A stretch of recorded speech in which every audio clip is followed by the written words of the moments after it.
Ever wonder how a robot arm knows exactly where to go? Well, it's not magic. It's just some really clever math. Okay, for a robot to do anything useful, it has to answer one huge question. Where am I? Think about it. How does it know the exact position and angle of its tools to get the job done? It needs a language, a mathematical one to be precise, for describing 3D space. This is the foundation of everything. Okay, section 1. To describe anything, you need a reference point, right? In robotics, we call that a frame. Just imagine a set of X, Y, and Z axes that you can pin to literally any object. So we stick a frame on the robot's base, another on its tool. Suddenly, we have known reference points. All right, so we have our frames, but how do they relate to each other? That brings us to mappings.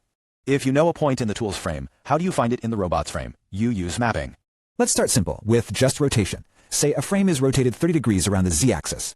This is a rotation matrix. And the cool part? Its columns are just the B-axes seen from A's perspective. Okay, but what about translation? A point can be rotated and shifted. For that, we need something bigger.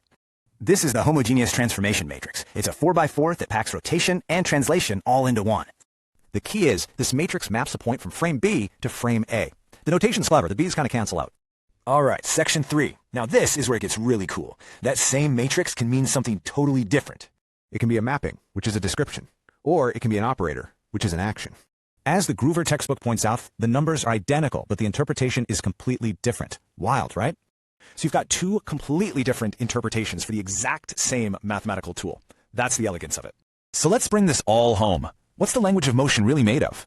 Frames for reference, mappings to change viewpoints, and operators to command movement. That's the whole system. This language is what turns a useless pile of metal into a functioning, precise machine.